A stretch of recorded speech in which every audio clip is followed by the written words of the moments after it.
Nous sommes avec Juan Branco, qui est un avocat réputé, très connu en France, alors qui devait participer au procès d'Ousmane Sonko contre Mame Mbaye Niang, mais une fois arrivé au Sénégal, vous avez été refoulé. Est-ce que vous pouvez revenir sur les conditions dans lesquelles vous avez été refoulé du Sénégal?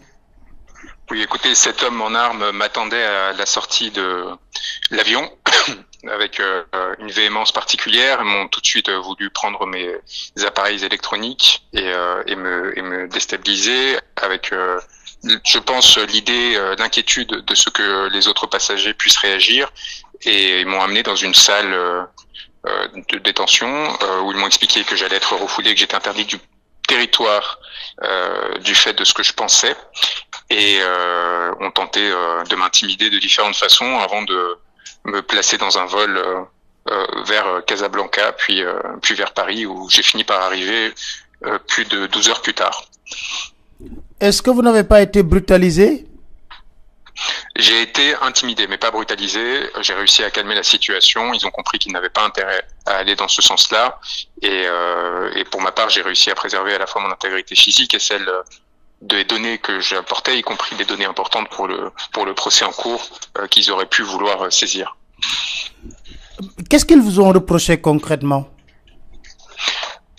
Il est très clair qu'ils répondaient à des ordres qui venaient des plus hautes autorités du pays.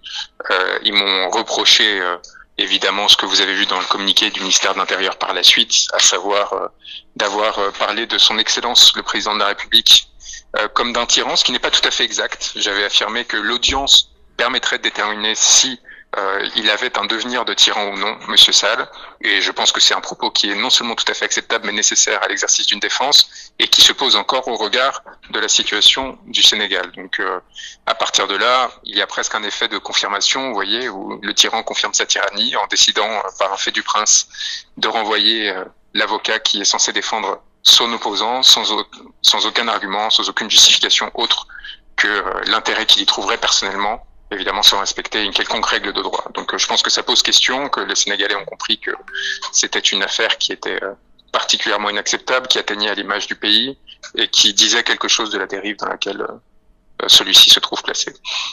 On a entendu votre confrère, Maître Olivier Sur, justifier votre refoulement par le fait que vous avez fait des appels à l'insurrection. C'est pour cela que l'État du Sénégal vous a refoulé. Écoutez, ça m'émeut parce que ça montre la fragilité d'un pouvoir qui a peur des mots d'un avocat, et donc plus généralement du géant au pied d'argile qui est devenu le régime actuel.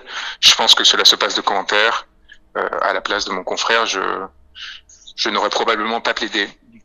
J'aurais refusé de participer à une pantomime, c'est-à-dire à une cour vidée de son sens, où des avocats de la défense sont évacués de la salle, où un confrère de son barreau n'est pas admis sur le territoire où il était censé intervenir.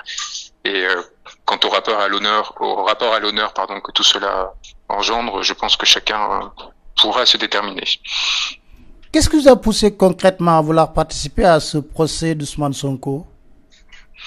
Monsieur Sonko m'a sollicité car je pense qu'il avait eu oui dire de ma défense des Gilets jaunes, d'un certain nombre d'activistes panafricanistes de très haut niveau, et de ma lutte et de mon engagement pour la souveraineté des peuples, en l'occurrence mon peuple français, qui est symétrique à sa lutte à lui pour le peuple sénégalais.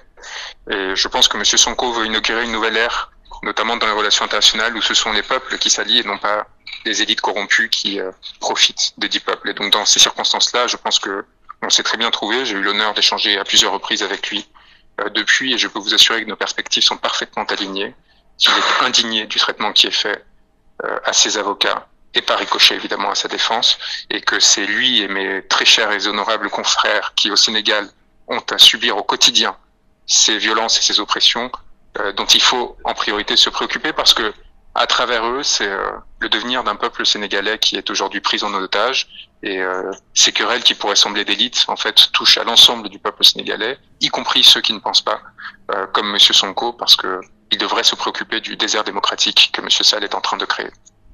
Alors, est-ce qu'on peut s'attendre aujourd'hui à que Juan Branco puisse porter plainte contre l'État du Sénégal? Écoutez, moi, j'attends surtout que l'État du Sénégal se rende compte du ridicule dans lequel ils ont sombré, qu'il fasse marche arrière et qu'il me permette de venir défendre Monsieur Sonko dans les plus brefs délais. J'ai appris que le procureur avait fait appel d'une décision qui avait pourtant été visiblement arrangée, notamment suite à la visite d'émissaires de l'Élysée.